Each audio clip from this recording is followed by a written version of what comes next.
Ok. ¿Ven ahí? Yo ahora no estoy viendo el chat,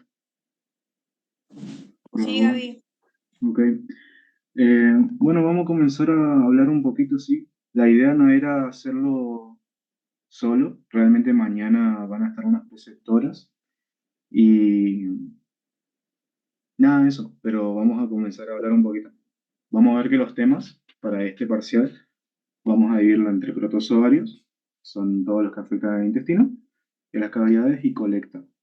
Colecta lo vamos a dar mañana, sí. En la parte del minto vamos a tener platelmintos, como ya saben, y nematielmintos. Hoy vamos a dar protozoarios primero, ¿sí? Vamos a empezar a hablar de Giardia, vamos un pasito, y en algunas cosas es verdad que no voy a hacer tanto hincapié, simplemente porque esta es un repaso orientativo y nada, por eso nomás, básicamente. No todo se va a dar, por ejemplo, hay cosas de profilaxis que vamos a tratar de ir un poco más rápido, saltear, pero no deja de ser importante. Esto es para ir a lo más importante, ¿sí?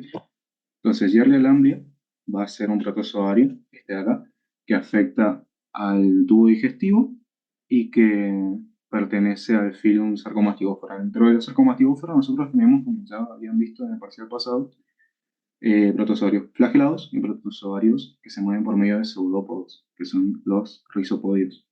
Pero más allá de eso, la Giardia lamblia pasa por un ciclo de vida y tiene una morfología determinada, ¿sí? Que eso es en lo que me quiero detener primero.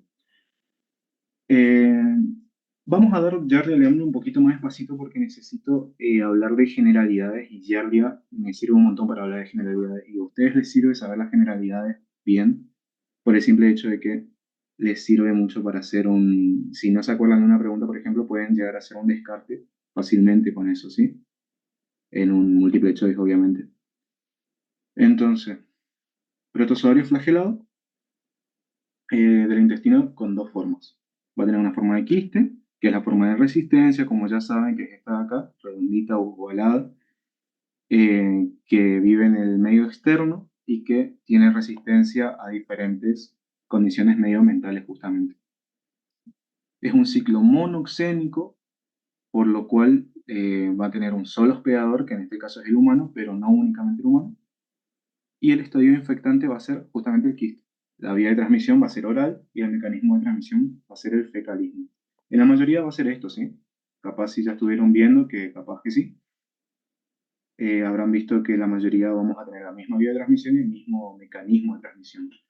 Va a vivir en el intestino delgado, más precisamente en el duodeno, ¿sí? Vamos a ver la... No, y básicamente lo que hace es entrar por medio de alimentos antes de pasar a la siguiente diapo, entrar por medio de alimentos contaminados, justamente por el mecanismo de transmisión que es el fecalismo, y se va todo por el tubo digestivo hasta el duodeno. En el duodeno se desenquista y lo que hace es comenzar a eh, formar esto de acá, que es el trofozoito, que ya tiene cuatro núcleos, tiene flagelos, ¿sí? Es bastante característico el trofozoito de esta especie, la verdad. Y ahí comienza a multiplicarse, ¿sí? Por fisión binaria comienza a multiplicarse y recubre toda la mucosa del intestino. Como es un organismo externo a nosotros, va a generar una reacción inflamatoria.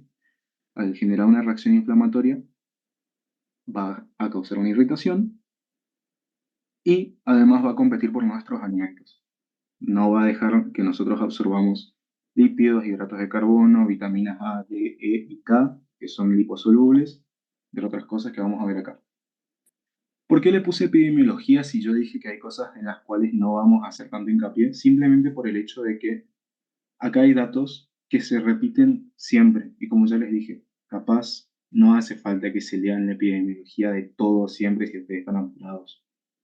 Con que nosotros sepamos este dato, por ejemplo, elevada prevalencia en áreas tropicales y subtropicales, y que los niños son más susceptibles, vamos a ver que son datos que aplican a un montón de protozoarios, a un montón de parásitos en realidad. Eso es algo común a todos. Que los niños sean más susceptibles es algo común a prácticamente todos los parásitos que vemos. Y nada, no quiero dejar de resaltar eso. Es una anfisenosis, que significa básicamente que a otros animales van a ser huéspedes también, Y eso me importa porque también muchos de los parásitos que estamos viendo, al igual que con los otros datos, se le puede aplicar este, ¿sí? Muchos de los parásitos que vamos a ver hoy y mañana tienen varios huéspedes que no son el humano. Vale la pena tenerlo en cuenta. Después, con respecto a la patogenia, es lo que le dije antes. Va a causar un bloqueo de la mucosa con inflamación y al curarse la inflamación constantemente va a generar una atrofia, ¿sí? Va a perder la funcionalidad de todo el tubo digestivo y vamos a tener una disminución de la absorción de lípidos, vitaminas liposolubles, hidrato de carbono, hierro, vitamina B12 y el cuadro clínico. Acá de vuelta, otro dato generalizable para muchos pacientes, que va a tener un cuadro asintomático y otro asintomático. Muchos de los portadores de Yardia-Lamblia y de otros parásitos van a ser asintomáticos. Al ser asintomáticos, tienen las más de las veces otra importancia. ¿Alguien me puede decir cuál es? Así de manera general. Los portadores Epidemiológica. exactamente. La importancia epidemiológica es la que van a tener los portadores asintomáticos. No se menciona siempre, pero se puede aplicarse. Y después tenemos eh, la, el cuadro clínico que va a ser del sintomático, donde tenemos diarreas agudas y crónicas. En el Power se les menciona el tema de la diarrea del viajero. Eh, no sé si se menciona en otro Power, me parece que no por lo que estuve viendo, y si quieren asociarlo a diarrea de amplia, está bien, digamos. La diarrea del viajero se va a dar en una persona que no viva en un área endémica de la enfermedad, y que al llegar a esta área no va a tener las defensas, por así decirlo, para contrarrestar su cuerpo a la Yardia. Básicamente, la mayoría de personas asintomáticas van a ser personas que vivan ahí, probablemente adultos, porque vimos que los niños son más susceptibles y eso. Por eso le decimos diarrea del viajero nada más. Y esta diarrea crónica va a tener atorrea justamente porque habíamos visto que no se absorben lípidos. Atorrea es con lípidos. Y en los niños va a estar reducido el crecimiento ponderal, sí, o sea, no va a crecer. Va a tener algunas manifestaciones extraintestinales, pero yo necesito que se queden con esto de la diarrea de viajero y de manera general su ciclo de vida. Este parásito, la verdad, no tiene tantos datos súper rescatables, pero no deja de ser importante, ¿sí? Porque se puede llegar a preguntar. Sobre todo esta formita que tiene. Vieron que es bastante característica. Es de las pocas cosas de morfología que le pueden llegar a preguntar. Y acá tenemos una foto de un trofozoito que parece que tiene una carita feliz. El diagnóstico lo vamos a hacer directo porque vemos al protozoario así, donde vamos a ver un trofozoito o un quiste en la materia fecal, dependiendo de si es diarreica o forme. ¿Alguien sabe por qué? Tipo, ¿qué tiene que ver una cosa con la otra? ¿Puedes repetir, por favor? O sea, nosotros vamos a hacer el diagnóstico. El diagnóstico se va a hacer por un copro. Le mandamos a hacer un copro parasitológico y ahí vamos a tener trofozoitos o podemos tener quistes. Ah, es Depende porque en las heces diarreicas no le da tiempo al trofozoito suficiente como para enquistarse. exactamente, es decir, nosotros volvemos acá, esto se aplica también a otros. Este ciclo de acá, que está acá el quiste y acá vuelve a estar el quiste, si nosotros tenemos heces diarreicas, no se llega a completar porque es demasiado rápido todo y el trofozoito no se llega a enquistar. Entonces, simplemente al tener heces diarreicas, o sea, nosotros tenemos una diarrea copiosa y lo que va a salir no va a ser un quiste, ya enquistado, valga la redundancia, va a ser un trofozoito. Ahora, si nosotros tenemos heces formes, va a salir el quiste. La profilaxis también les volví a poner simplemente porque se repite en varios protozoarios y en varios parásitos. Y nada, es básicamente educación sanitaria, controlar animales domésticos, que también lo vamos a ver en otros parásitos, por ejemplo, la hidatidosis, que vamos a ver ahora, y la lactancia materna también es una medida profiláctica. ¿Hasta acá tienen alguna duda o sigo nomás? Ahora vamos a ir con el tamueo. Ok, sigo. Bueno, el tamueo va también a formar parte del... Si no cualquier cosa, me paran en cualquier momento y les aclaro algo. Va a pertenecer al filum Sarcomastidófora, igual que el anterior que vimos. También, y por suerte, tiene dos formas, que va a ser el trofozoito y el quiste. Es decir, nosotros siempre que veamos sarcomastigófora, que diga sarcomastigófora casi, vamos a pensar que tiene trofozoito y quiste, lo cual es lo más fácil, a diferencia de, por ejemplo, la malaria, que era apicomplexa y tenía un ciclo de vida un poco más complejo. Pero bueno, eso no aplica acá. ¿Sí? Vamos a tener el trofozoito, que es la forma móvil, la invasiva, y es el estadio diagnóstico, ¿sí? Y el quiste, que es la forma inmóvil y de resistencia que está fuera de la persona. Las amebas son las que se mueven por un pseudópodos, básicamente unas extensiones de su citoplasma, de su membrana, por las cuales se va moviendo, es decir, no siempre tienen flagelos en todos sus estadios. Y acá tiene un dato bastante importante de que, bueno, para empezar, hay varias amebas. O sea, partamos de esa base. Hay varias amebas que no solamente es la entamoeba histolítica, sino que vamos a tener, por ejemplo, entamoeba dispar. Ustedes van a ver en el Power, ya habrán visto que tiene una listita con varios protozoarios, ¿sí? De todos esos, el que más me importa que se acuerden, aparte de la entamoeba histolítica, es la entamoeba dispar porque es la que más se menciona en el Power. Y con esa tendríamos que hacer un diagnóstico diferencial, ¿sí? Es decir, nosotros vamos a tener varias amebas, de las cuales solamente una es la patógena la que nos interesa en esta listita, que es la entomoeba histolítica. Después vamos a tener otras que no producen patología, y de ahí vamos a tener que hacer el diagnóstico diferencial con amebas no patógenas. Este diagnóstico diferencial, y otra cosa, antes de seguir, la, la entomoeba histolítica y las amebas viven en el intestino grueso, ¿sí? De las que estamos viendo. Acá dice, infección del intestino grueso y algunas veces el hígado y otros órganos. Entonces vamos a seguir. Eh, y ahora en un ratito les aclaro lo que les acabo de decir del diagnóstico diferencial porque eso es importante que se sepan. La morfología va a ser en trofozoito y quiste, había dicho, ¿sí? Que el trofozoito va a vivir en el colon, en el intestino grueso. Y es importante saber esto. Este dato de acá yo necesito que se acuerden porque probablemente les pregunten, ¿sí? Cuando hay diarrea, se van a expulsar los trofozoitos. Al igual que en la giardia habíamos visto que se expulsaban trofozoitos cuando hay diarrea, bueno, acá es lo mismo, es generalizable ese dato, casi siempre, ¿sí? Se expulsan los trofozoitos en la diarrea y estos trofozoitos, si son de la entamoeba histolítica, van a tener eritrocitos fagocitados. ¿Se entiende? ¿Y por qué nosotros necesitamos que tenga el eritrocito fagocitado?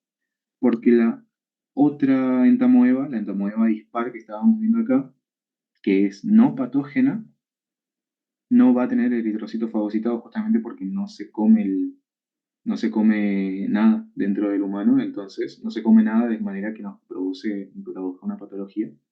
Entonces no tiene la misma importancia, tiene otra importancia, que la vamos a ver. ¿Sí? Hasta acá vienen bien. O sea, lo que necesito que sepan hasta ahora es que una ameba, de entre las tantas que hay, que produce una amebiasis, a diferencia de las otras eh, que son no patógenas, y nosotros necesitamos diferenciarla de la no patógena. ¿Cómo lo hacemos? Así, viendo si tiene eritrocitos fagocitados en el copro parasitológico. Con eso, con que tengan eso, está bien hasta ahora, ¿sí? Eh, lo que puede llegar a pasar también es que si no hay diarrea, la persona expulse, lo que expulse sea quistes, ¿sí? Y los quistes ya no tienen esta misma característica. Pero bueno. El quiste es la forma infectante, eso es lo que necesito que sepan, es la forma que va a ser expulsada de la persona cuando no tiene diarrea y que va a, a estar en el medio ambiente y que va a volver a nosotros por medio de alimentos contaminados o por medio de agua contaminada.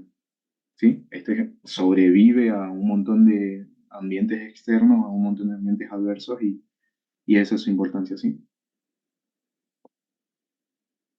Bueno, seguimos. Bueno, acá tenemos una imagen del ciclo, ya para ir cerrando. Va a tener vía de infección oral, mecanismo fecalismo, igual que habíamos visto en la Giardia. El tipo de ciclo es monoxénico, igual que en la Giardia. El estadio infectante, igual que en la Giardia, es el quiste. Y el estadio diagnóstico es el trofozoito. Si nosotros tenemos heces diarreicas, si tenemos diarrea.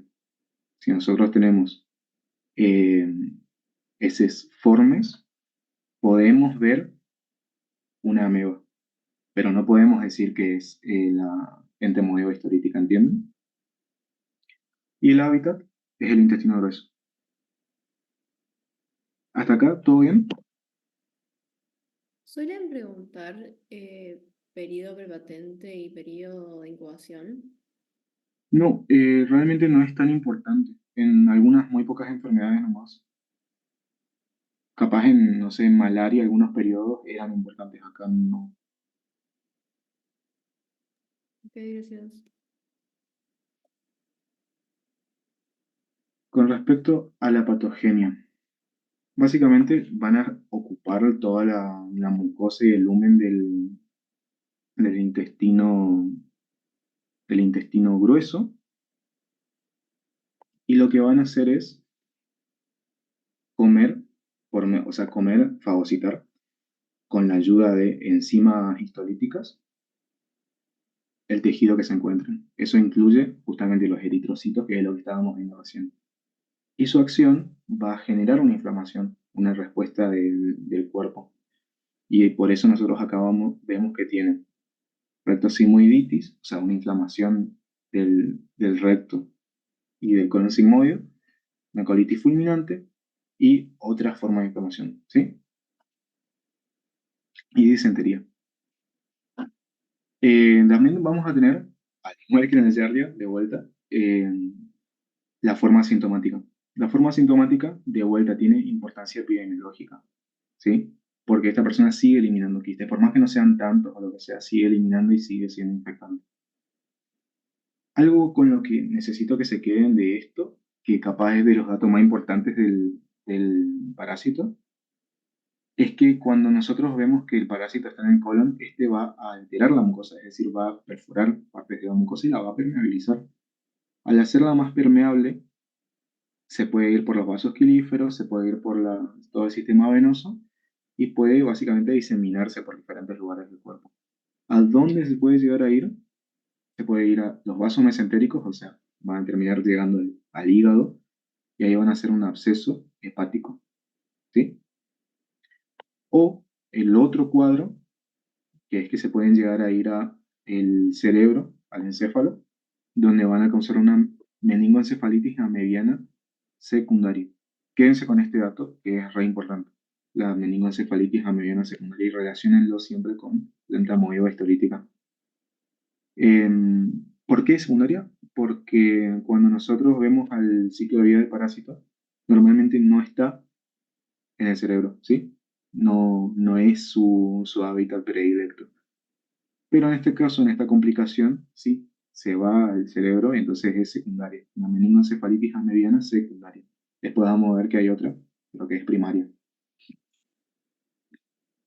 El diagnóstico lo vamos a hacer por el cuadro clínico y por el examen de las deposiciones. Hay otros exámenes, otros estudios, sí, como la sigmoidoscopía, la colonoscopía, estudios radiológicos, inclusive, como dice acá, pero el más importante es el examen de las deposiciones, ¿sí?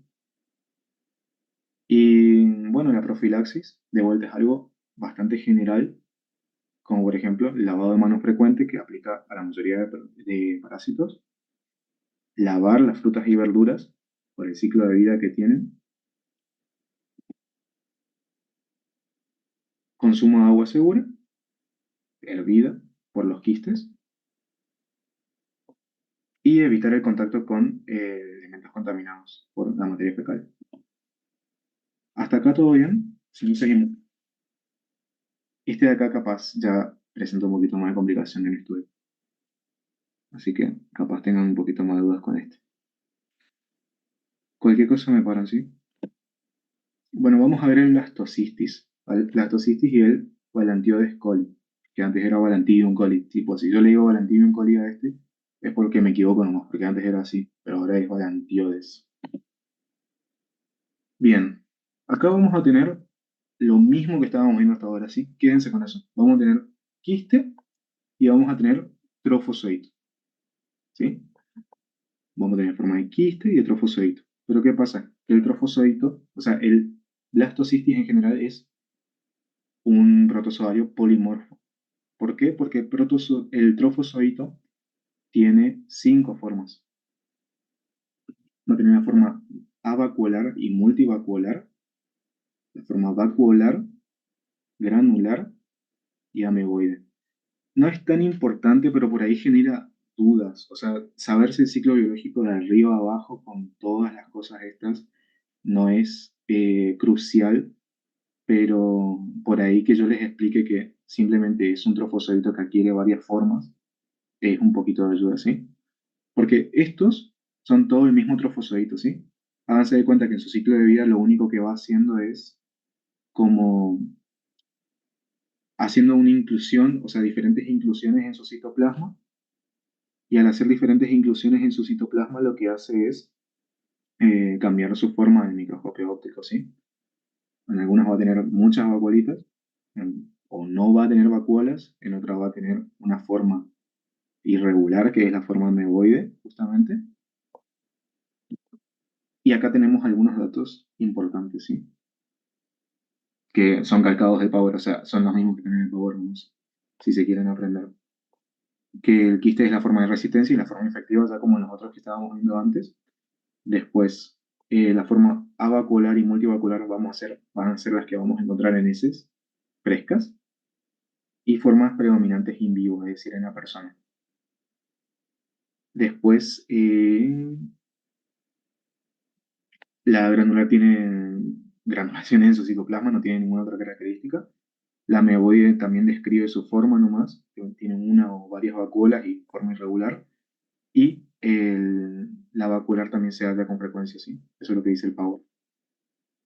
Pero quédense con eso, es decir, todas estas formas que dice vacuolar, multivacuolar y eso, son formas que va adquiriendo en su ciclo de vida, no es otra cosa, no es que tiene tantas cosas, ¿sí? Gaby, una pregunta. Sí, ¿La forma ameboide puede ser la forma patógena? sí, es la forma patógena porque Ah, ok. es un La trofozoito. intermedia, digamos. ¿Cómo? Tipo, es la forma intermedia Claro, de las demás. claro, es una forma intermedia entre todas las que se dan en el ciclo de vida, ¿sí? Porque acá, por ejemplo, vemos que la persona se infecta, o sea, se infesta en este ciclo de vida, que es monoxénico, por medio de un quiste de pared gruesa. O un quiste, tipo acá dice estadio infectante quiste. Y acá, cuando ingiere el quiste con las comidas o con el agua, se da este cuadrito de acá, ¿sí? Este es un quiste de pared gruesa. Es el mismo quiste que está acá. Entra y se rompe.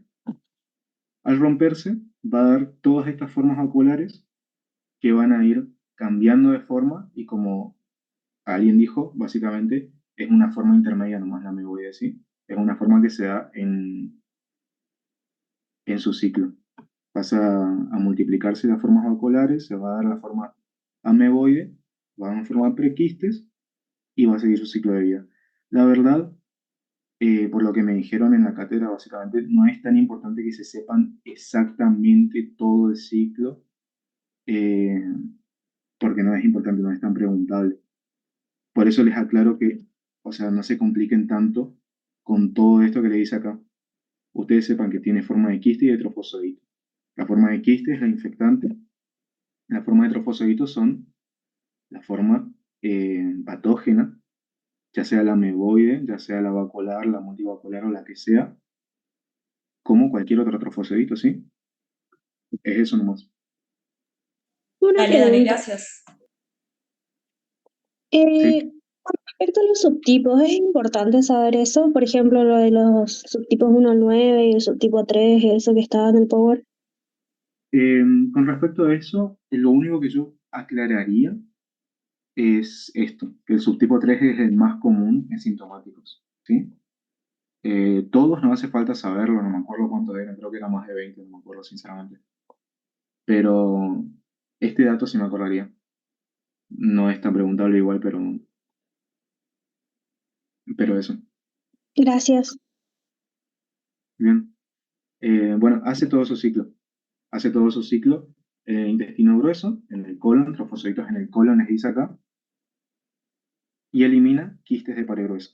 O quistes, nomás. Está bien. Y su paso por el cuerpo va a dar una patogenia que es diferente a la que vimos recién, ¿sí? A la que vimos en entamoeba. En entamoeba yo recién les dije que altera la mucosa, que aumenta la permeabilidad por un montón de enzimas que destruyen un poco las células y fagocita también la entamoeba eritrocitos. En el caso del blastocistis es diferente porque lo único que hace es aumentar la permeabilidad de la mucosa, pero alterando el citoesqueleto. Nada más. O sea, si quieren acordarse de este dato, podría estar bueno porque es bastante característico de este protozoario. Se lo menciona en este nomás. ¿Sí? Y el cuadro clínico va a ser un poco más general, ¿sí? Donde va a haber dolor abdominal, diarrea aguda crónica, igual que vimos antes un poquito, flatulencia, tenesmo, anorexia. Y yo me acordaría de este, que genera anemia ferropénica, ¿sí? Porque es un dato característico. Con respecto al diagnóstico, va a ser con coproparasitológico seriado, va a ser un diagnóstico directo o indirecto por inmunofluorescencia indirecta, ELISA o PCR. Y acá el tratamiento se va a hacer solamente si tiene la persona signos o síntomas. Eh, por ahí lo que más genera confusión ¿Qué de era el ST3? ST3 es subtipo 3. Es decir, el blastocistis tiene un montón de subtipos, ¿sí? Tiene un montón de subtipos y algunos son más o menos patógenos para las personas. Y el subtipo 3 es el que más síntomas produce en las personas, ¿sí?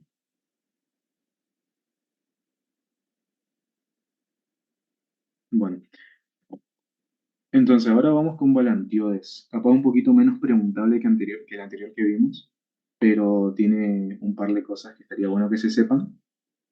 Este Balantiodes coli es bastante diferente a todos los otros protozoarios que vemos. ¿Ven bien la pantalla? Porque a mí me parece medio raro. A nadie me Sí. parece bien. Ok. El Balantiodes coli es diferente a todos los que vimos porque es un protozoario ciliado. Acá les dicen. Protozoario más grande que afecta al humano y es el único ciliado que afecta al humano justamente. Y nada, ese es el dato preguntable de este protozoario, si se quieren acordar de eso. Lo mismo que los otros, va a tener un ciclo monoxénico en el que va a alternar entre un quiste y un trofozoito todo el tiempo. El estadio infectante va a ser el quiste, la vía de transmisión oral, mecanismo de transmisión fecalismo. Y este dato, sí está bien, porque en uno se me coló un dato que no era, perdón, ahora les digo cuál es. Habita en el intestino grueso, y al igual que en los otros protozoarios que estábamos viendo, el humano no es el único hospedero, ¿sí? En este caso vamos a tener al cerdo como principal hospedero, básicamente, pero también estamos nosotros. Vamos a tener el ciclo monoxénico en el que la persona va a ingerir lo mismo que nosotros, alimentos contaminados con quistes.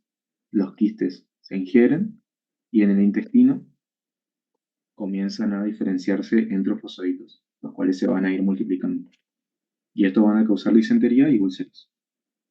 ¿Sí? O sea, por ejemplo, sí nos afecta a nuestro, o sea, a las células y a toda la mucosa del intestino. a diferencia del que vimos recién, que no afecta. El blastocisis no afecta, simplemente aumenta la permeabilidad porque altera el citoesqueleto. Ahora vamos con Cryptosporidium, que es un poquito más complejo. ¿Por qué? ¿Por qué es un poquito más complejo? Porque tiene, o sea, porque pertenece al filum apicomplexa. Igual que la malaria, que el Plasmodium, pertenece al filum apicomplexa y tiene un ciclo re difícil. Este también tiene un ciclo un poquito más complejo, pero lo vamos a resumir un poquito, ¿sí? Por ahí no es tan importante que se sepan de vuelta el mismo, que se sepan todo perfecto, el ciclo de arriba a abajo, porque no les van a preguntar probablemente. Por ahí yo doy estas cosas porque me preguntan cómo son los ciclos o por qué las cosas son así básicamente y por eso los aclaro. Pero a medida que vamos a... Una sí. duda, ¿por qué esas cintas rojas? O sea, ¿con qué objetivo? ¿O está Esta ahí? cintita roja la añadió otra persona y me parece que es un lacito que tiene que ver con el SIDA. Si alguien me puede corregir, la verdad, no sé. Creo que sí. Ok, Esperar. Sí, Gaby, se añadió por eso. perdón, medio ignorante soy. Pero nada, sí, o sea, básicamente nosotros asociamos al Cryptosporidium con el SIDA, ¿sí? Es un dato que se puede llegar a preguntar y se menciona un poquito en el Power también. En esta parte vamos a estudiar un poquito, vamos a repasar el Cryptosporidium y toda la familia que es de los Cryptosporidios, donde tenemos otros dos, ¿sí? Uy, mira. Eh, el Cryptosporidium va a tener un ciclo de vida también monoxénico de vuelta, donde el elemento infectante va a ser el ooquiste. Ahí ya tenemos un datito un poquito diferente, ¿sí? La vía de transmisión va a ser oral, el mecanismo de transmisión va a ser fecalismo, y este era el dato que me parece que se me coló acá, que creo que no corresponde, que el hábitat es intestino grueso, creo que eso no dice en el Power, así que esto no se confíen. Y tiene un ciclo medio complejo, ¿por qué? Porque no es que pasa por simplemente trofozoito y quiste, como los otros que vimos hasta ahora. Este es un coccidio, ¿sí? Que se le suele decir así a los de este orden, justamente, a los protozoarios que son del filum apicomplexa, orden coccidia, que lo que hace es entrar a nosotros en forma, por medio de alimentos, todo por agua, entrar a nosotros en forma de quiste, ¿sí? De pared gruesa.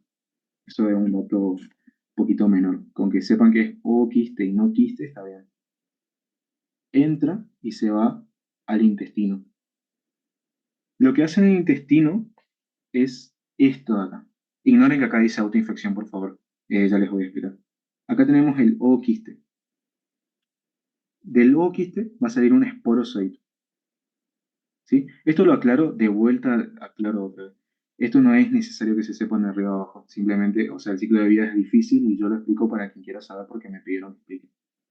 El esporozoito se va a meter en el epitelio y comienza a transformarse en trofozoito. Y ahí va a ser un ciclo asexual, de reproducción asexual, ¿sí? En el trofozoito, en la parte apical de esta célula de acá, que es un enterocito, acá tenemos el núcleo, acá tenemos la parte basal, la parte apical, y acá el lumen, digamos, del intestino, acá va a estar el trofozoito. El trofozoito va a ser, dice Power, eh, extras, intracelular extracitoplasmático. Acá vamos a ver lo mismo que vemos acá en el esquema. Si ven mi flechita, supongo que ven mi flechita. Vamos a ver que en esta imagen acá abajo a la izquierda tenemos unos puntitos, unos redonditos que básicamente son unas vesículas que tienen al protozoario adentro. Se dice que es intracelular, pero extracitoplasmático porque simplemente el trofozoito se rodea de la membrana del, la membrana apical del enterocito, pero no está exactamente en contacto con el citoplasma. O sea, está dentro todavía de la membrana, por eso es intracelular, pero extracitoplasmático. Acá se va a comenzar a diferenciar en merozocitos. Los merozocitos son estos de acá, ¿sí? Que van a romper finalmente la membrana del enterocito y van a salir. Estos merosocitos pueden seguir 2 vías. O volver a repetir el ciclo asexual y formar más merosocitos, o diferenciarse en merosocitos de tipo 2 y volver a ingresar a otra célula, pero en este caso lo que va a hacer básicamente es generar macrogametocitos femenino o microgametocito masculino. O sea, básicamente el merocito se mete por la vía asexual o por la vía sexual. Y acá, cuando se va por la reproducción sexual, forma macrogametocito y microgametocito, los cuales se unen y forman un cigoto. Ahora sí, el cigoto va a generar un ooquiste. El ooquiste tiene una pared. Esa pared puede ser delgada o gruesa. Si es delgada, el propio ooquiste se puede llegar a romper adentro de la persona, así como este, acá que es pared gruesa, pared delgada quiero decir, y al romperse genera lo que se llama autoinfección, y acá se repite todo el ciclo, ¿sí? De vuelta esporozoito, trofozoito y así. Si no, se forma una pared gruesa, un ooquiste de pared gruesa, esporulado, que es el que nosotros vamos a excretar, tipo se va por las heces. Y eso, el ooquiste de pared gruesa se va por las heces y contamina diferentes cosas como el agua, y en el agua vuelve a entrar a nosotros y repite el ciclo. ¿Se entendió? Sí, Gaby, se entendió re Sí. bien. Ok, es medio complejo, pero si entendieron esto así, van a entender lo siguiente, porque son lo mismo, los tres son coccidios, los tres son de la misma familia y hacen lo mismo, básicamente. Cistio isospora belli. ¿Qué significaba que era coccidio? Coccidio es un orden dentro de los apicomplexa, y dentro de ese orden tenemos a la mayoría de protozoarios apicomplexa que vemos, que son el Plasmodium, el del primer parcial, son estos que estamos viendo ahora. Y por ahí uno lee un estudio, un artículo de internet, y dice, reporte de caso por infestación de coccidio. Y eso es un coccidio, son estos bichitos. Gracias. Bien, genial. Cualquier cosa me preguntan o si necesitan que vuelva a decir, lo repito. La Cystisospora belli es otro coccidio de la misma familia. Eso sí, quiero aclarar que el humano es el único hospedero de la Cystisospora. Es poco probable que le pregunten esto, sí, pero me pidieron que si puedo repasar esto porque genera confusión. Y tiene un ciclo de vida similar al anterior, donde el ciclo de vida va a ser monoxénico, el estadio infectante va a ser el ooquiste con esporozoitos. Esto es sacado directamente del power de Raúl. Y cuando nosotros nos infectamos por vía oral, con el mecanismo de transmisión del fecalismo, ingerimos el ooquiste. El ooquiste, acá lo tenemos, entra por esta flechita azul, se va todo por el intestino y acá tenemos el ooquiste, estadio infectivo, con esporozoitos adentro. Los esporozoitos salen del ooquiste, se meten en una célula, estos son enterocitos, estos son todo el epitelio del intestino, ¿sí? Se meten por la membrana apical, comienzan a desarrollarse y terminan formando trofozoitos que van a terminar dando merozoitos. Y al igual que habíamos visto acá, que el merozoito puede seguir una vía asexual y hacer todo lo mismo de vuelta a una vía sexual con macro y microgametocitos, acá es lo mismo. El merozoito puede seguir una vía asexual y volver a repetir el ciclo, aumentando la infección obviamente y todo, o podría llegar a seguir la vía sexual donde va a dar micro y macrogametocito. Micro y macrogametocito se juntan, forman un cigoto y después se va a dar el ooquiste. ¿Sí? El ooquiste inmaduro va a ser lo que vamos a excretar. Y en el medio ambiente, ya el ooquiste inmaduro va a comenzar a hacer un ciclo esporodónico que nos va a dar un quiste con esporocitos. Y otra cosa, una diferencia es que si ven acá, supongo que si yo hago zoom, no me puedo hacer zoom. Bueno, acá vamos a ver, en esta imagen acá abajo, vamos a tener lo que les dije hoy, de intracelular, extracitoplasmático, siempre digo al revés. En cambio, en este de acá, tenemos terrible celulita adentro del enterocito, ¿sí? Vamos a tener adentro del enterocito, adentro del citoplasma del enterocito, al protozoo. ¿Sí? Este no es extracitoplasmático, digamos. Esa es una diferencia. Después, Cyclospora cayetanensis, que es otro coccidio de la misma familia, es el último que vamos a ver de estos. Y nada, tiene un solo gatito diferente, pero vamos a ver, ya para repasar nomás. Tenemos el ooquiste esporulado, esto también es calcado del Power de Raúl, que lo ingerimos por medio de agua o alimentos contaminados por el mecanismo de transmisión fecalismo, bien, de transmisión oral.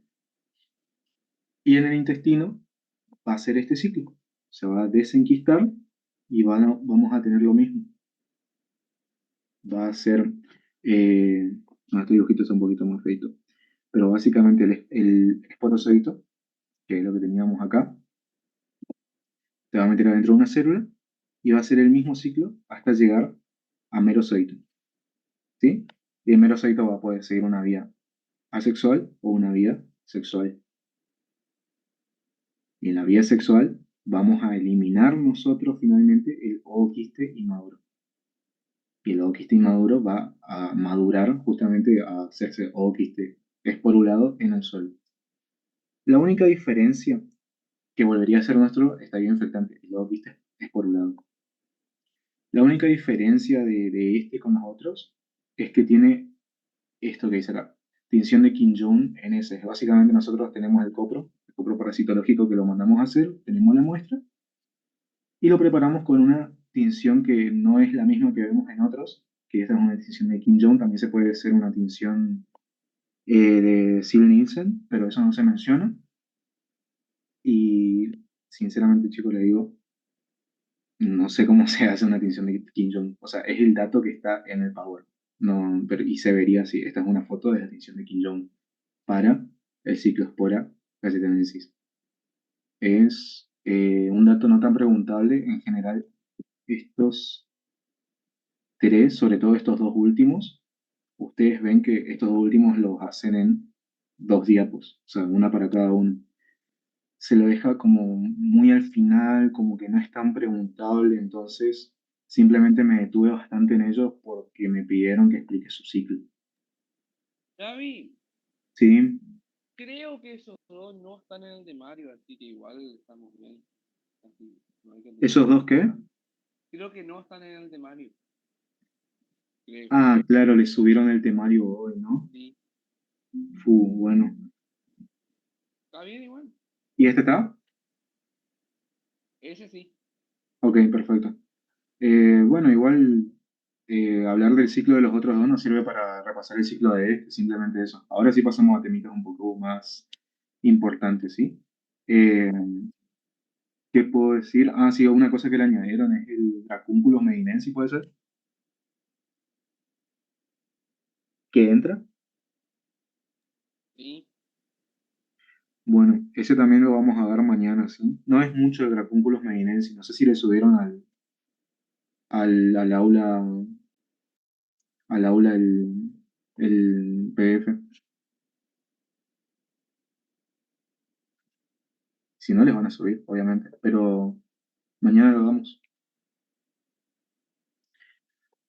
Bueno, ahora vamos con Naegleria fowleri. Si hay algo más que yo comienzo a hablar así y ustedes saben que no está en el cronograma, en el temario, me dicen y cortamos porque así seguimos con temas que sí se van a preguntar y sé que rinden dentro de poco y están hasta las manos.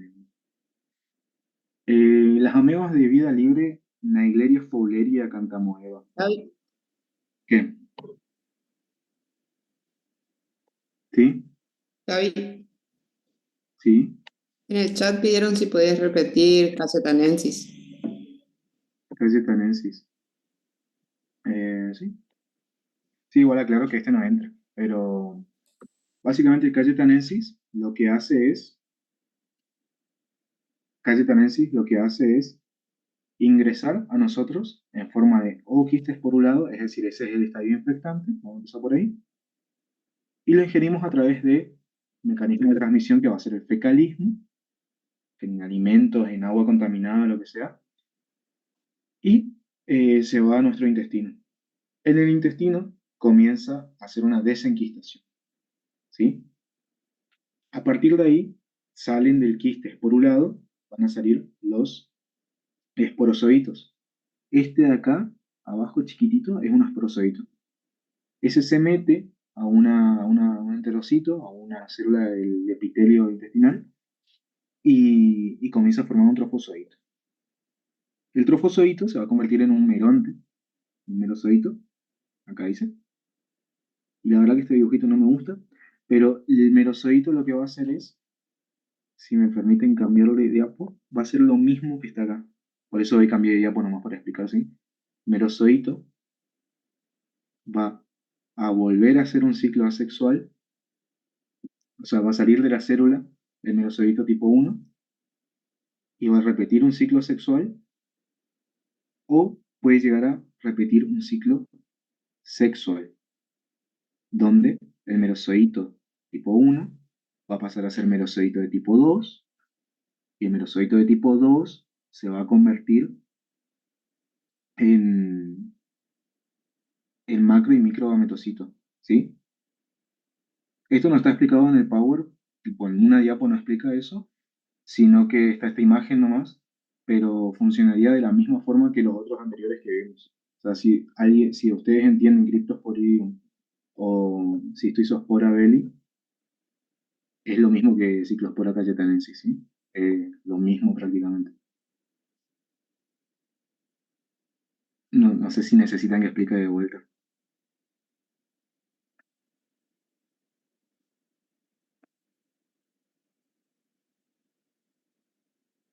Si no, seguimos mientras. Igual este no entra en parcial. Bueno, cualquier cosa de vuelta me paran estar reunidos. Reino Protozoas, Phylum Cercomastigófora, tenemos Naegleria fowleri y Acantamoeba. Las diferencias entre estas, partiendo de la base, que son, no me acuerdo cómo está en el Power, pero tipo les tira una taxonomía diferente, pero básicamente son amebas, al igual que la Entamoeba histolítica, que son sarcomastigóforas, sí, pero no se mueven por medio de flagelos. Se mueven por medio de pseudópodos en algunos de sus estadios, ¿sí? Y eso. En la Naegleria igual vamos a ver que sí se mueve por flagelos de una parte. Pero yo les diría que no se fijen tanto en la taxonomía, simplemente tengan presente eh, lo de Balantidium y ya, les diría yo, como dato así de taxonomía que se puede llegar a preguntar. Bueno, vamos a arrancar. Donde en la Naegleria fowleri vamos a ver que tenemos dos formas, de vuelta, trofozoito y quiste. Lo que pasa es que el trofozoito tiene otras dos formas. Va a tener una forma ameboide, la forma ameboide, justamente ameboide, de forma de ameba, que se llama así porque no tiene flagelo. Se mueve por medio de pseudópodos. Un pseudópodo es eh, como una prolongación del citoplasma, con su membrana y todo, hacia afuera, y por medio de eso, como que se agarra, se arrastra y se mueve la Naegleria, digamos. Es bastante lindo. Después el flagelado, el trofozoito flagelado, va a tener un flagelo justamente, y alterna entre eso, entre una forma de trofozoito y quiste en su ciclo de vida.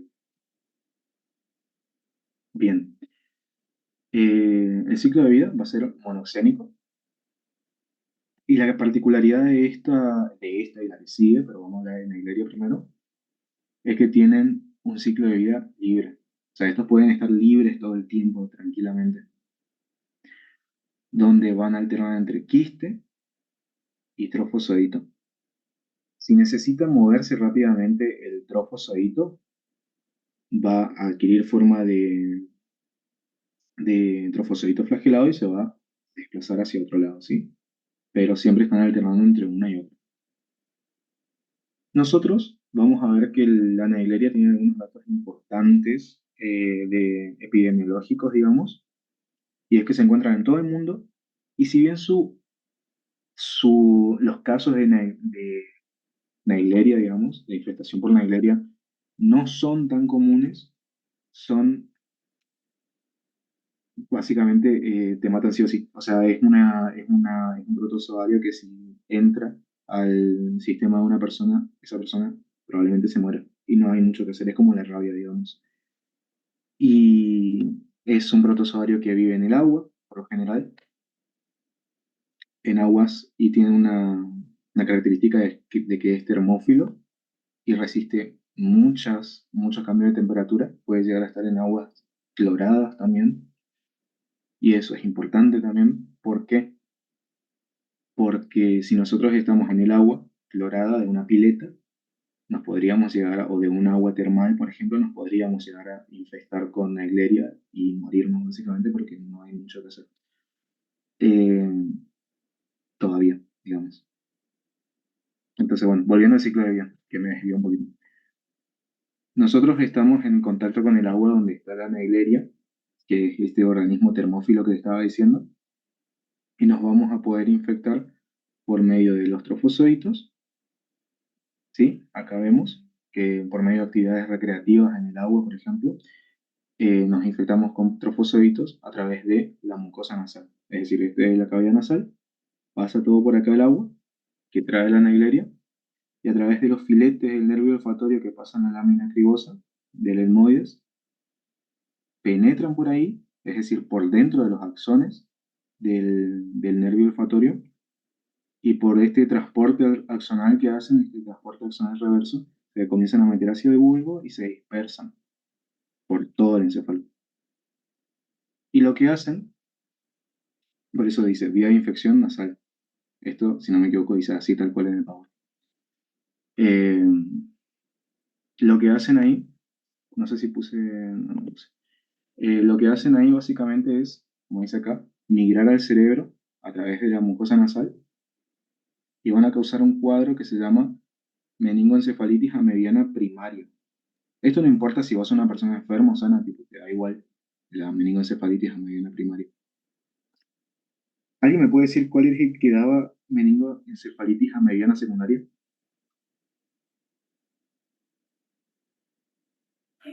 La entamoeba histolítica. Sí, genial. La entomoeba histolítica da meningoencefalitis a mediana secundaria. ¿Por qué? Porque simplemente no pertenece al lugar donde genera este cuadro. En tanto que la Naegleria característicamente se mete, hace todo este recorrido que yo les dije y se va al encéfalo y hace este cuadro siempre. Entonces, por eso le decimos primaria y no secundaria. Acuérdense de estos dos sí o sí, siempre y nunca se olviden de la meningoencefalitis, primaria, secundaria, y la que vamos a ver ahora en un ratito. Eh, lo que hacen básicamente dentro del cerebro, una vez que se meten todo por el sistema del nervio olfatorio y eso, y se dispersan por el cerebro, es comenzar como a generar poros en las células de del cerebro, o sea, todas las neuronas, como, como un complemento, por así decirlo, pero en contra de nosotros, básicamente. Y eso hace que se mueran todas las células y forma esta meningoencefalitis, justamente esta inflamación masiva del cerebro, donde vamos a tener edema. ¿Sí? Eso es algo que se ve en la tomografía. Así que pasamos de diapo. El cuadro clínico, ya reitero, es meningoencefalitis a mediana primaria. Es un cuadro que no se puede diferenciar clínicamente de una meningoencefalitis bacteriana. Y el diagnóstico. El diagnóstico va a ser clínico epidemiológico, es decir, una persona que haya estado en contacto con piletas, por ejemplo. ¿Se entiende? Una persona que haya estado en contacto con cuerpos de agua. Y ese tipo de situaciones podría llegar a dar sospecha de esto. Si bien es raro todavía, porque a medida que aumenta el calentamiento global también van a ir aumentando progresivamente los casos de meningocefalitis amebiana primaria. Eh, Eso, tipo, si bien es raro, podemos llegar a sospechar. Eh, Vamos a hacer una tomografía, y en la tomografía vamos a tener edema. ¿Por qué? Porque hay una inflamación dentro del cráneo, que es una cavidad inextensible básicamente, y nosotros si aumentamos el edema, o sea, el líquido extracelular, vamos a tener un edema, y eso va a comprimir todo dentro del cerebro, ¿sí? Vamos a tener afectación de las meninges, del encéfalo, y esto es lo que nos va a dar justamente lo que falta, no sé si lo puse, no lo puse, los signos y síntomas característicos, ¿sí? Que son cefalea, vamos a tener también dolor en la nuca, náuseas y vómitos, que son signos meningios, ¿sí? No lo puse, sé que lo hice en el Power, pero eso, son signos parecidos a los de la acantomoeba, un poquito. Todo esto uno, por la destrucción de todo el parénquima del cerebro, y dos, por el aumento del edema adentro del cerebro, adentro del cráneo. Y por último, antes de pasar ya a acantomoeba, y si no tienen ninguna pregunta, vamos a tener los trofozoitos en líquido cefalorraquídeo y tejido cerebral, ¿sí? Eso, o sea, con eso vamos a hacer el diagnóstico. Con estas tres cosas. Ahora vamos a hablar de acantomoeba. ¿Quedó claro, Nagleria? Gaby, Sí. recién me mandaron una pregunta que decía cómo se elimina del humano la ameba, o sea, Naegleria. ¿Cómo llega al agua? ¿Cómo se elimina? Y no, o sea, vive ahí, digamos. Claro, o sea, vive ahí, o sea, es una ameba. Está buena la pregunta porque da lugar a confusión. O sea, vimos un montón de protozoarios, de parásitos que cumplen su ciclo de vida en una persona y lo terminan de cumplir en el suelo. Este no.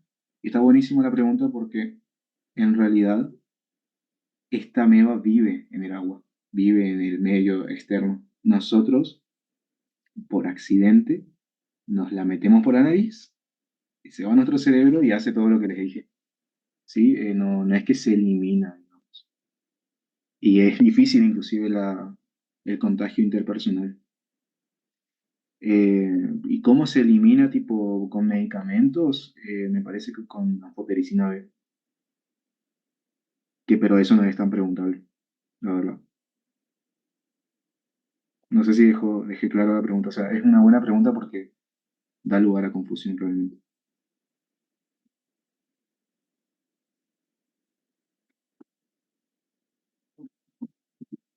Bueno, sigo entonces.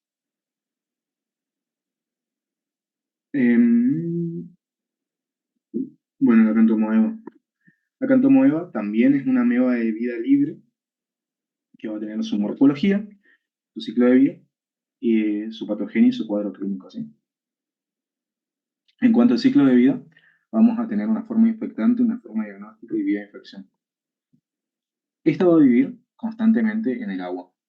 Es lo mismo que la otra, es decir, va a estar todo el tiempo en aguas, compartiendo inclusive el mismo medio, las mismas aguas que la Naegleria, y lo que hace es cambiar entre trofozoito y quiste, ¿sí? El trofozoito y el quiste tienen sus formas características. Acá ven inclusive el quiste, dice en el Power que tiene una capa externa, una capa interna, creo que se llama exoquiste y endoquiste, me parece. Y la ameba, o sea, el trofozoito les dice bien que es una forma justamente irregular, como vemos acá, sin flagelos. Pero esos son datos secundarios, digamos. O sea, lo importante es que son amebas, la cantomebas son amebas de vida libre, que constantemente están en el medio ambiente, y el trofozoito va a ser nuestra forma infectante. Es decir, nosotros nos metemos en el medio de la cantomoeba y lo que hace es meterse a nuestro cuerpo por accidente, no porque nosotros tengamos que estar en su ciclo de vida, sino por accidente nomás. Eh, Van a ingresar a nosotros en forma de trofozoito por medio de ojos, es decir, por la conjuntiva, por medio de las vías respiratorias, por medio de lesiones en la piel, ¿sí? Por ejemplo, un corte, nosotros nos metemos con la pierna, con un corte adentro de una pileta, ya sea clorada o no, lo que sea, y adentro de esa pileta nos contagiamos, nos infectamos de acantomoeba, ¿sí? A partir de acá, esto también va a ir al cerebro. O sea, ya está en nuestro cuerpo, ¿sí? Ya es lo mismo que la negrilla, entró a nuestro cuerpo de alguna forma y va a ir al cerebro por vía hemática. Es decir, se va a ir por la sangre hacia el cerebro y a través de eso va a instalarse ahí y va a comenzar a hacer de vuelta un cuadro inflamatorio que en este caso se llama encefalitis granulomatosa a mediana. En este caso es un cuadro de evolución un poco más lenta, ¿sí? Donde, esperen un ratito, en donde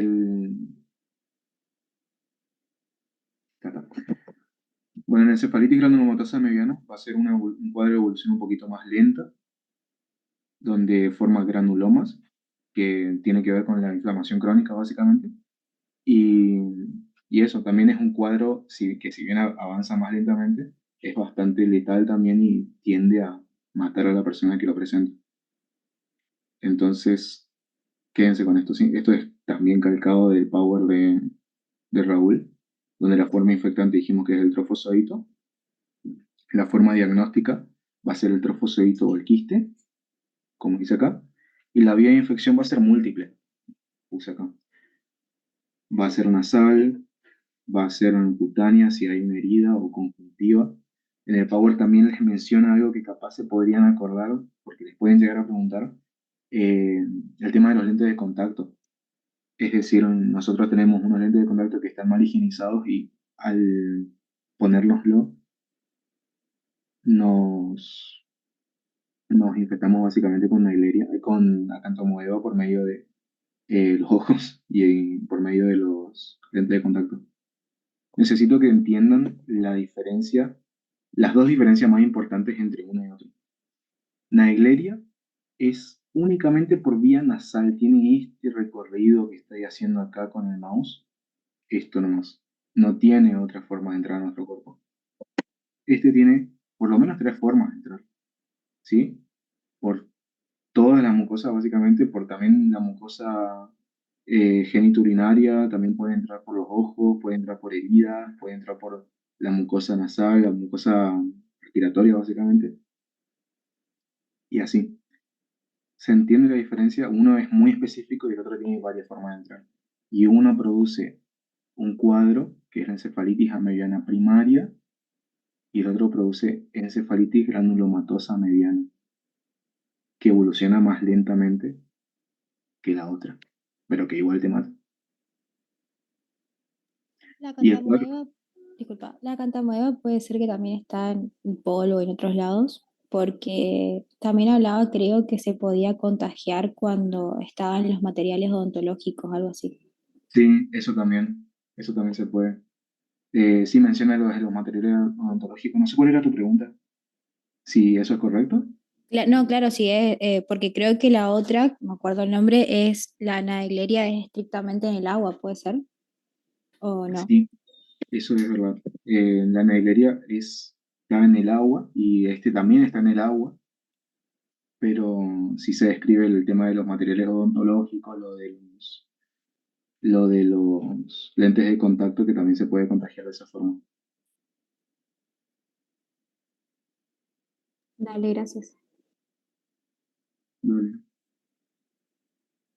Bueno, eh, si nadie tiene otra pregunta, seguimos con tricomonas, que también es un poquito preguntable porque tiene bastantes gatitos. Es Te un hago una proto- última pregunta. ¿sí? Entonces sería en la anaileria, digamos, que es la MAP, digamos, y en la otra es la encefalitis granulomatosa. La granulomatosa sería, o sea, igual de grave, nada más que evoluciona más lento, porque no sé Ah, por qué yo anoté que era menos aguda, pero no sé si es así o no. claro, si notaste que es menos aguda, es que justamente evoluciona más lentamente, digamos.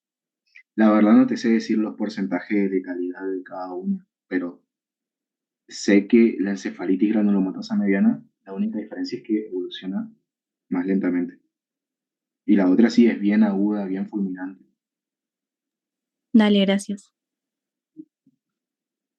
Bueno, eh, con respecto al filum sarcomastigófora, de vuelta, vamos a tener Tricomona vaginalis, que tiene bastantes gatitos preguntales. Produce tricomoniasis y es muy importante la transmisión. Es un protozoario, es un flagelado que se transmite por contacto sexual y lo pueden tener tanto hombres como mujeres. Afectan a diferentes estructuras anatómicas, obviamente, pero producen cuadros también en los dos. ¿Sí? Veamos un poquito de esto. Este dato también es importante. La transmisión por fomites no fue confirmada como modo de transmisión y se puede dar también una transmisión vertical, es decir, la transmisión puede ser por contacto sexual o vertical de la madre al hijo, digamos. Es un protozoario patógeno flagelado que parasita todo el tracto urogenital, tanto masculino como femenino. Es decir, desde las glándulas de Bartolino, pasando por la vagina y otras estructuras, no solamente en la parte más externa, ¿sí? En el caso del hombre, sería ya en el surco prepucial, en la uretra prostática, por ejemplo, y en diferentes partes del pene. Este dato es bastante preguntable también, tiene una alarmita acá. Es la infección de transmisión sexual de origen no viral más frecuente y se puede llegar a preguntar también.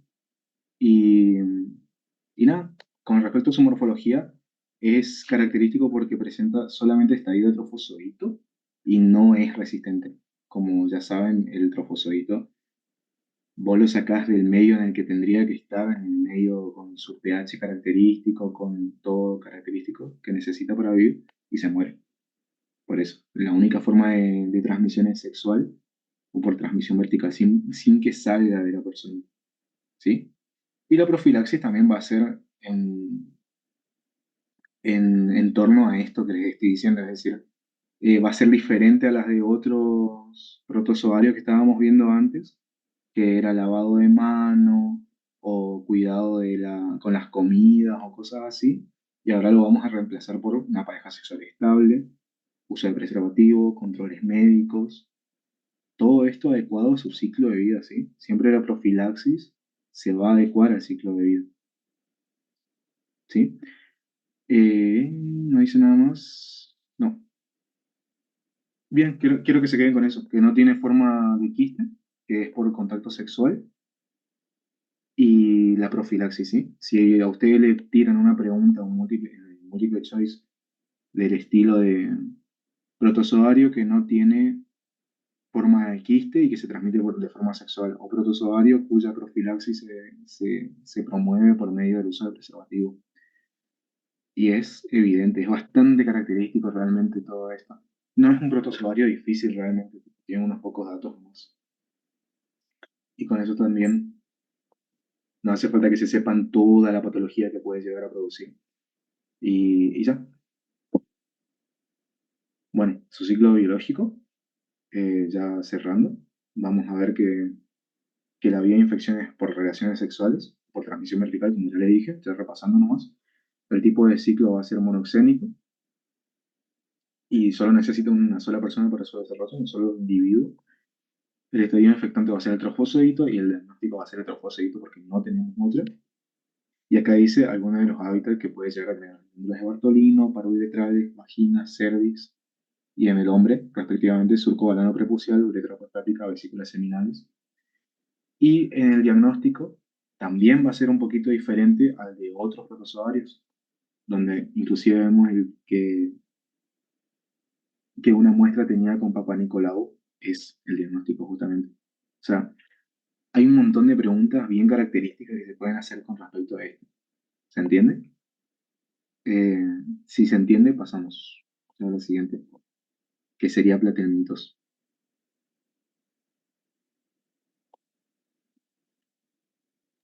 Sí, se entendió. Bueno, en mi cuello.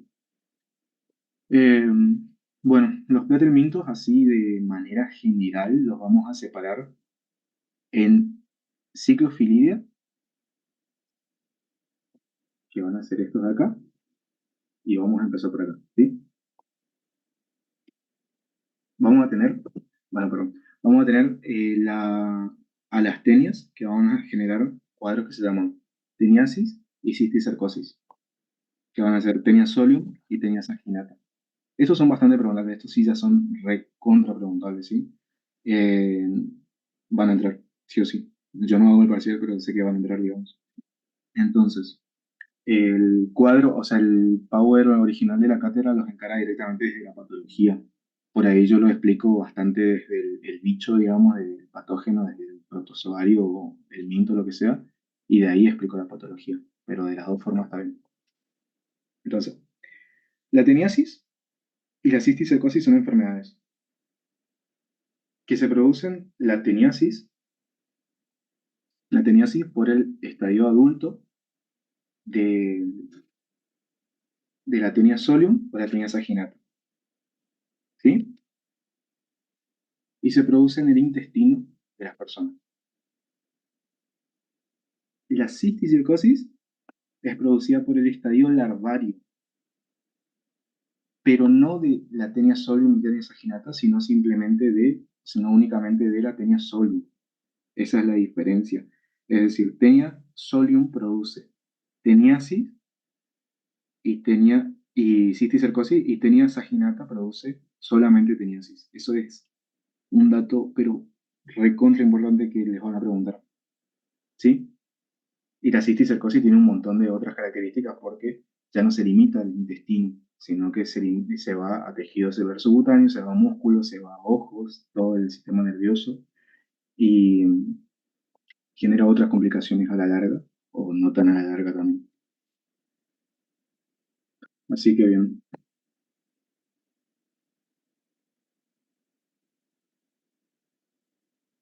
Las tenias van a tener estadio adulto y van a tener estadio de huevo y estadio larvario, ¿sí?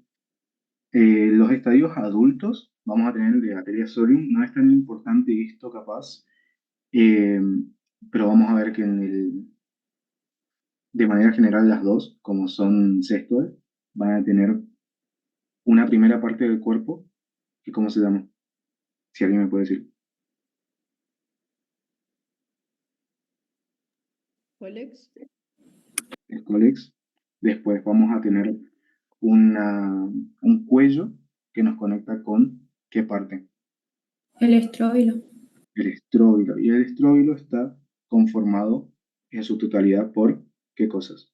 Por las proglótides, ¿sí? Esto para ir repasando las generalidades. Las generalidades no están, pero no pasa nada, tipo, no era tampoco para hacer tanto hincapié en eso. Entonces, bien, vamos a tener la tenia solium y la tenia saginata.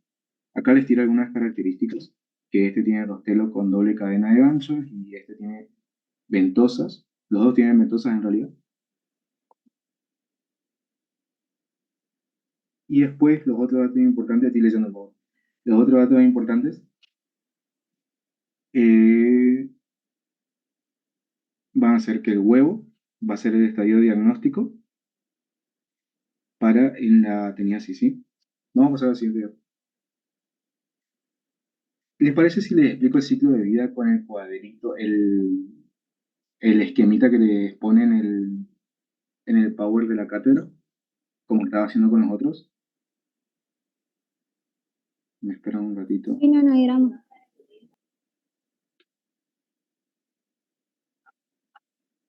Creo que en este está. No, en este no.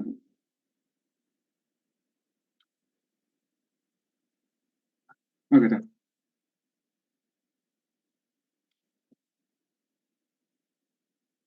Bien. Entonces vamos a tener la teniasis y la cisticercosis. En el caso de tenia solium, que pasa por estadio de adulto, larva y huevo, al igual que en la tenia saginata, que pasa por estadios de adulto, larva y huevo, en tenia solium vamos a tener que causa los dos cuadros, ¿sí?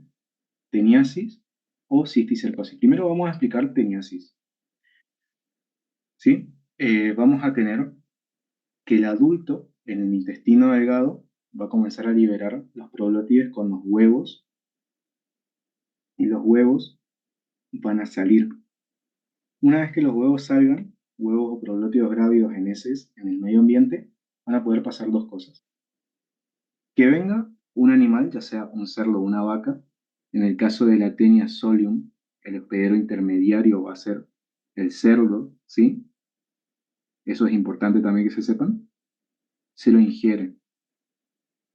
Al ingerir, por lo mismo que estábamos viendo antes, o sea, medio vía de infección oral, mecanismo de transmisión fecalismo, pero en este caso en el cerdo, ¿sí? El cerdo ingiere elementos contaminados con los huevos o proglótidos grávidos de la Taenia solium, supongamos, y lo que hace es comenzar a generar una cisticercosis, digamos, pero dentro de él, ¿sí? O sea, acá dice, las oncóferas penetran en la pared intestinal y llegan al músculo. Lo que hace el huevo es llegar al intestino delgado y comienza a generar las oncósferas que penetran la mucosa del intestino y se diseminan por todo su cuerpo, por todo el cuerpo del chancho, ¿sí? Del cerdo. Y se van a los músculos. Por ejemplo, acá tenemos un cisticerco, que ese es el nombre que adquiere justamente cisticerco, pero dentro del chancho. Y nosotros lo que vamos a hacer es comer estos cisticercos con la carne mal cocinada del cerdo. Y ahí lo que va a hacer es crecer, como dice acá, los cisticercos adhieren a la pared del intestino por sus escólices y ahí comienzan a crecer hasta formar adultos.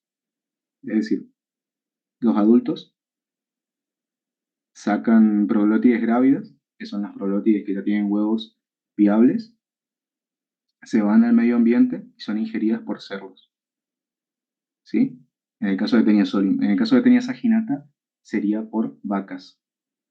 Eso ténganlo en cuenta. En Taenia solium, el hospedero intermediario sería el cerdo, y en el caso de Taenia saginata, el hospedero intermediario sería la vaca, ¿sí? Y ahí comienza a enquistarse dentro de la carne del cerdo y ahí nos lo comemos nosotros y nos infectamos, ¿sí? Nos infectamos. Y forman los adultos de vuelta y se sigue promoviendo la infección. Esto que le acabo de explicar, que es el redondito chiquito, es la teniasis. En el caso de la cisticercosis, que es el otro cuadro, que únicamente está dado por Taenia solium, lo que va a pasar es que nosotros ingerimos los huevos, ¿sí? Ingerimos material contaminado por huevos, o sea, agua o carne o lo que sea, que llegue a tener los huevos o verduras, por ejemplo, que llegue a tener los huevos por alguna razón de Taenia solium, y lo que va a hacer es lo mismo, es decir, van a formar las oncóferas que penetran en el intestino, y lo que va a hacer es irse a enquistarse y formar el cisticerco en diferentes lugares del cuerpo, ¿sí?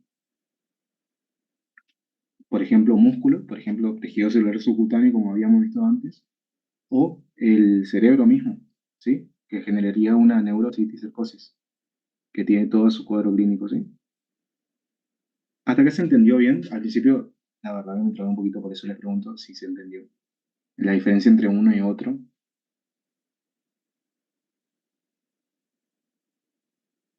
Cisticercosis, ¿puedes volver a explicar, por favor?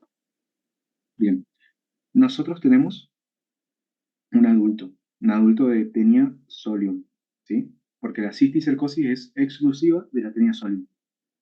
Ese adulto va a generar proglótides grávidas. O sea, pasa por todos sus estadios, llega a proglótides grávidos, y las proglótides grávidas se desprenden y se van con las materias fecales. Vamos a tener huevos y proglótides grávidos en materia fecal, ¿sí? Lo que pasa acá es que los huevos van a meterse en alimentos para consumo humano, básicamente, y nosotros los humanos consumimos huevos de Taenia solium. Cuando nosotros consumimos los huevos de Taenia solium, va a ser, se va a llegar hasta el intestino delgado, va a pasar por la pared del intestino y por medio de los vasos sanguíneos se va a ir por todo el cuerpo. Se va a ir por todo el cuerpo y se va a enquistar en diferentes lugares. Es como, es como si tratase de hacer el mismo ciclo que hace en el chancho, en el cerdo, pero en nosotros. El tema es que con nosotros no puede cerrar el ciclo porque no va a venir otra persona u otra cosa a comerse un humano. ¿Se entiende?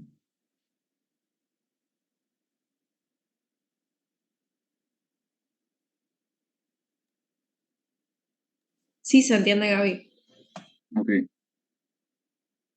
está bien. Bueno, eso serían entonces los ciclos.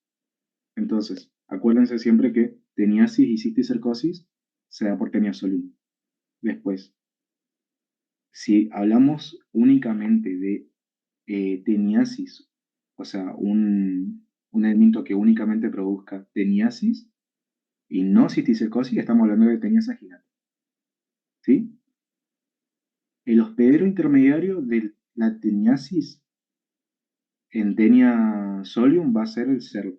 El hospedero intermediario de la tenia saginata va a ser la vaca. Eso último dato que le acabo de decir, porfa, acuérdense, porque les pueden preguntar. Bien, vuelvo. Entonces volvemos a lo mismo, si quieren repasamos acá con esto. Entonces, la teniasis y la cisticercosis. La definición es una infección de la teniasis, una infección intestinal, únicamente intestinal, que no se va a otros lugares del cuerpo, por cesto de sí, sea uno o el otro. La vía de infección va a ser oral. El mecanismo de infección va a ser el carnivorismo, ¿sí? Porque nosotros nos comemos la carne del animal, ya sea de la vaca o del cerdo. Y el tipo de ciclo, esto no lo mencioné, pero va a ser heteroxeno, ¿sí? En el caso de la teniasis. El estadio infectante en la teniasis va a ser los cisticercos, justamente, que van a ser las larvas que simplemente tienen ese nombre, cisticercos, de Taenia saginata o Taenia solium. ¿Sí? Y el estadio diagnóstico para teniasis va a ser los huevos de uno u otro eliminados o los proglótidos de uno u otro eliminados por las heces. Todo esto únicamente en el intestino delgado. ¿Sí? En la cisticercosis, esto lo vuelvo a repasar porque de verdad es importante. ¿Sí? En la cisticercosis, nosotros no vemos una enfermedad causada por los adultos, ¿sí? Va a ser una enfermedad causada por el estadio larvario de Taenia solium, únicamente de Taenia solium, y la vía de infección va a ser oral también, porque nosotros no podemos llegar a autoinfección si el huevo directamente no salió del humano, pero también va a ser oral, ¿sí? Oral, ¿por qué? Porque la persona ingiere alimentos contaminados, pero con huevos en este caso. El mecanismo de infección va a ser el fecalismo. En este caso podríamos hablar de un ciclo heteroxeno o monoxeno, la verdad. Creería yo que es un ciclo monoxeno, pero acá dice heteroxeno. No sé si así está en el Power del doc, la verdad. Después el estadio infectante, en este caso ya sí sería el huevo, como le estaba diciendo recién.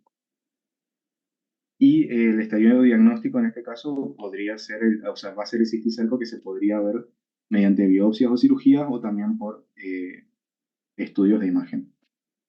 ¿Sí?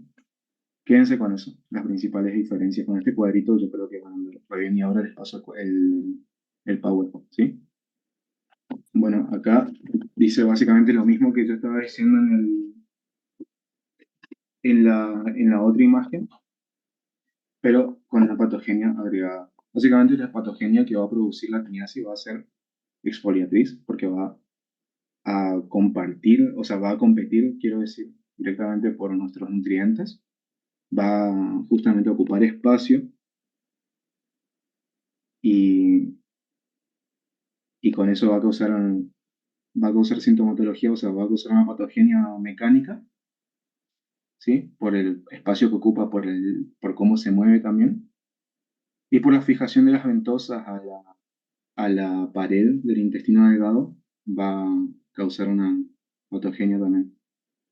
¿Sí? Se resume en eso nomás. Bien, pasamos a la siguiente. Si nadie tiene alguna pregunta. Después de la cisticercosis, los datos que te dice son que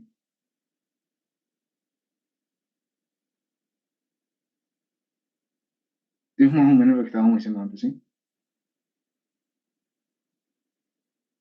La sintomatología va a ser dependiendo del lugar donde se aloje y, como ya les dije, tipo, una vez que nosotros ingerimos los huevos de la tenia, se van a ir a diferentes partes, al cerebro, al tejido celular subcutáneo, a los ojos, y va a causar un enquistamiento ahí, y ahí vamos a tener cisticerco. Así que, si no tienen una pregunta, pasamos esto. Capaz no es tan importante para esto ahora, para el repaso, porque ya lo estábamos hablando, tipo el diagnóstico de cómo va a ser. Y la profilaxis sería básicamente no comer carne cruda y educación sanitaria y el correcto conservar correctamente las carnes y eso, ¿sí? Pasamos, ¿sí? No sé si tienen una pregunta.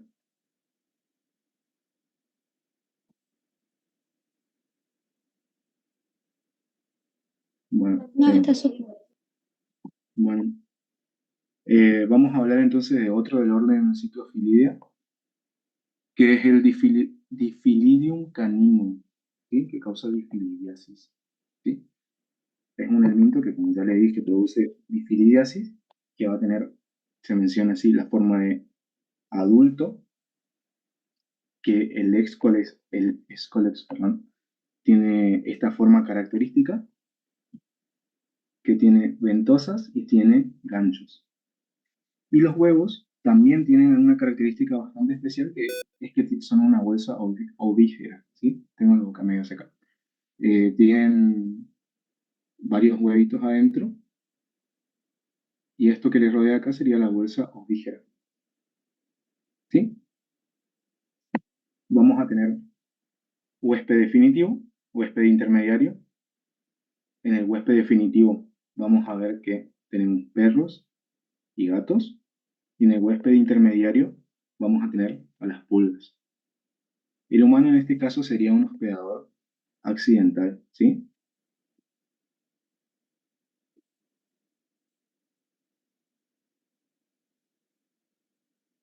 Pasamos. No sé si tienen alguna pregunta en específico sobre esto. Si no, pasamos, porque la verdad no, no sé qué tanto haya que decir, más allá de lo importante que es que el huésped accidental sería el humano, ¿sí? Si no, pasamos directamente a hidatidosis. De hoy que está discriminando mis cuadros. Dipilidiasis no es tan preguntable igual, ¿Eh? así que no se preocupen. Que dipilidiasis no es tan preguntable igual, así que no se preocupen. Igual si No, tienen dudas, escriban. por eso, o sea, es como que no quería hacer tan largo el repaso, sinceramente, y no sé cuánto tiempo pasó porque no tengo la hora. Y me estoy preocupando un poquito por eso. Sí, no te Pero preocupes, metele nomás. Pasa de largo esto. bueno, vamos a hablar entonces de la clase sexta, ahora el equinococo granuloso, ¿sí? Que produce hidatidosis. Vamos a hablar del ciclo de vida y la patogenia, epidemiología y diagnóstico de esto, que sería lo más importante. Este cuadrito que dice acá abajo FDG, esto se me escapó a mí, perdón. Y básicamente va a tener un ciclo monoxémico, donde el huésped definitivo y el huésped intermediario me importa que se acuerden, porque es re importante, ¿sí? El huésped definitivo va a ser el perro y el huésped intermediario va a ser el humano. En este ciclo, perdón, el huésped definitivo va a ser el perro y el huésped intermediario va a ser el ovino, o sea, las ovejas. El huésped accidental en este caso sería el humano. Eso es importante y repreguntable, porque el humano en este caso no sería parte del ciclo de vida del parásito, ¿sí? Nosotros vamos a ver, les voy a poner directamente el cuadrito de la doc. Me parece más cómodo, pero me lo quise copiar. Acá está. En este caso nosotros vamos a tener al hospedador definitivo que va a tener qué cosa adentro suyo. Si alguien me puede decir, que es una generalidad. Al estadio adulto. El adulto. Va a tener el estadio adulto, ¿sí? Va a tener el estadio adulto que va a estar en el intestino delgado. Este es o sea, un paréntesis, este es ¿cómo se dice? Un elemento bastante pequeño, a diferencia de lo que estábamos viendo hasta recién, que son bastante más grandes, ¿sí? Que miden varios metros más. La eliminación de huevos se va a hacer por parte del perro al medio ambiente. Esta eliminación de huevos al ambiente va a venir acompañada de moscas y diferentes dípteros o el viento mismo que van a dispersar por una zona mucho más amplia todos los huevos. Y normalmente el ciclo sería que el ovino, en este caso, va a comerse los huevos desperdigados por el ambiente y van a generar una larva hidátida. Una larva hidátida es básicamente eh, similar a lo que estábamos viendo en los prácticos, que era el quiste hidatídico ese que estábamos viendo, ¿sí? Ya les explico la diferencia entre la hidátide y el quiste hidatídico, pero es un dato para aclarar nomás. Y después, cuando la oveja, supongamos, muere y es comida por el perro se va a infestar con la larva hidátide, con los escólices que están en la larva hidátide, y adentro de él se va a gestar de vuelta la forma adulta, y ahí se va a cerrar el ciclo y se va a repetir. Si nosotros comemos una larva hidátide, no nos pasa nada, ¿sí? Esa es una pregunta que se suele hacer y que es importante aclarar, es decir, nosotros podemos comer un quiste hidatídico y no nos vamos a infectar de la forma adulta del Echinococcus granuloso, ¿sí? Pero ¿qué pasa? Cuando el perro elimina los huevos por las heces, lo que va a hacer es que nosotros podemos llegar a ingerir alimento contaminado con estos huevos, por ejemplo, verduras, y ahí lo que va a hacer es la larva hidátida, pero dentro de nosotros, ¿sí? En eso se reduce. Vamos de vuelta al PowerPoint. Ahí está.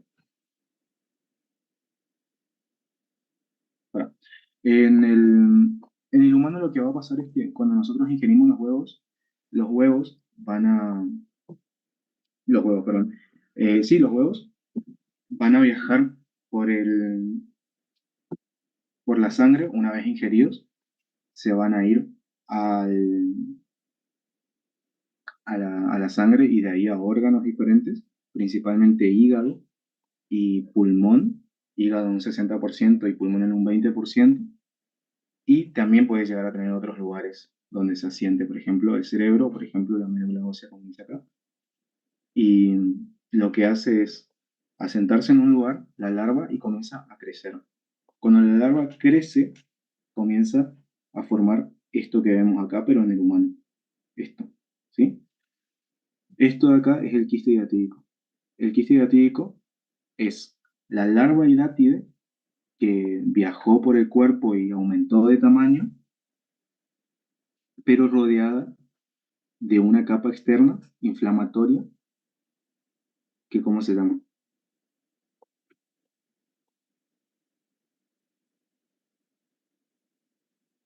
¿La adventicia? La capa adventicia, ¿sí? Dentro de la larva hidátide, va a tener, por ahí no es tan importante que se sepa el nombre de las tres capas, pero eh, quiero que sepan, quiero que entiendan nomás que la larva hidátide es todo esto que está acá, ¿sí? Rodeado de la capa adventicia que tiene alrededor, ¿sí? O sea, no es que tenemos un quiste enorme, algo enorme lleno de agua y que está lleno de larvas adentro, ¿no? Tipo, todo esto entero, este redondo entero es la larva, ¿sí? Rodeada de una membrana que se llama membrana adventicia, que es una membrana inflamatoria. Pero bueno, nosotros tenemos la larva hidátide, que adentro de ella tiene una capa que se llama membrana prolígera, ¿sí? Esa membrana prolígera va generando vesículas, que son esta chiquitita que vemos acá que se está formando, o esta que está acá ya formada, que tienen básicamente, que se llaman vesículas prolígeras, que tienen adentro protoescólices, ¿sí? Tienen los escólices adentro y también en todo el contenido de la larva, ¿sí? De la larva hidátide. Esta larva hidátide, o sea, este quiste hidatídico, vamos a comenzar a hablar de quiste hidatídico, ¿sí? Este quiste hidatídico asentado, ya sea en el hígado, ya sea en el pulmón, en otra área, va a generar una patogenia, primero que nada, por el espacio que ocupa. Es decir, el espacio que ocupa en el pulmón va a generar distintas patologías, como por ejemplo, justamente disnea, va a generar problemas relacionados al pulmón, ¿sí? En el hígado va a ocupar también un espacio, pero también puede irse al sistema nervioso central. Y la mayor complicación que puede llegar a tener el quiste hidatídico es que se rompa. Una vez que se rompe el quiste hidatídico, uno, que puede llegar a generar una siembra secundaria, es decir, todos los protoescólices que están acá adentro se rompen y de ahí pueden irse a diferentes partes del cuerpo, es decir, estaban en hígado y de la nada se van al cerebro porque se rompió el quiste y se fueron los protoescólices hasta acá, ¿sí? Después, lo otro que puede llegar a ser es un shock anafiláctico, ¿sí? Porque todo el material que está dentro del quiste es antigénico. Al ser todo material antigénico, nosotros si rompemos ese quiste, nosotros vamos a reaccionar ante ese estímulo. Y al ser tanto el contenido antigénico de vuelta que está dentro del quiste, se produce este shock anafiláctico. Con respecto a la... ¿Se entendió? O no sé si tiene alguna pregunta. Hasta acá.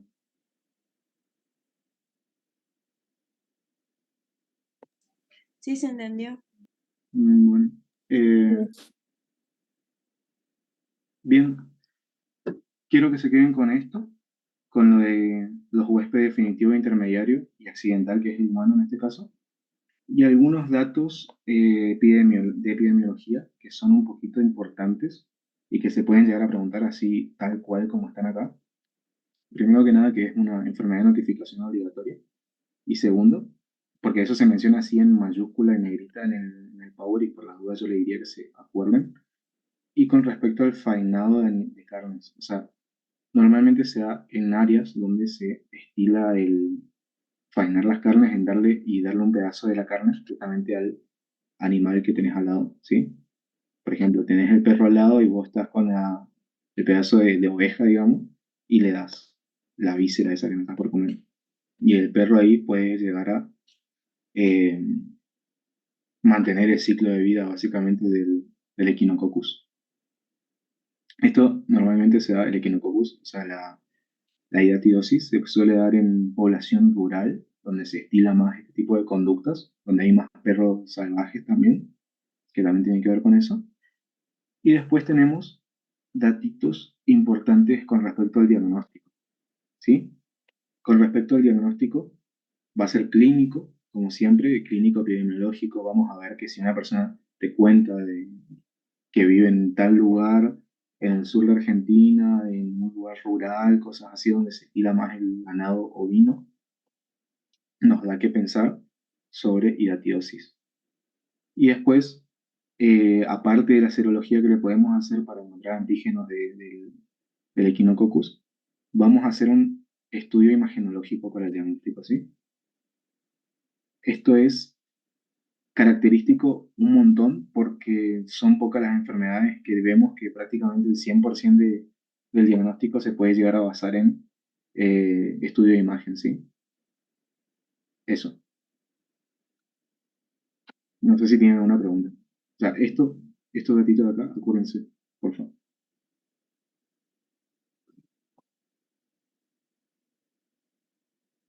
¿Tienen alguna pregunta? ¿O algo que quieran decir o lo que sea?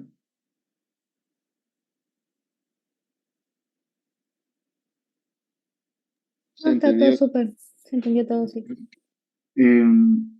Bueno, creo que no hay más. No, no hay más. Mañana a las 8 vamos a hacer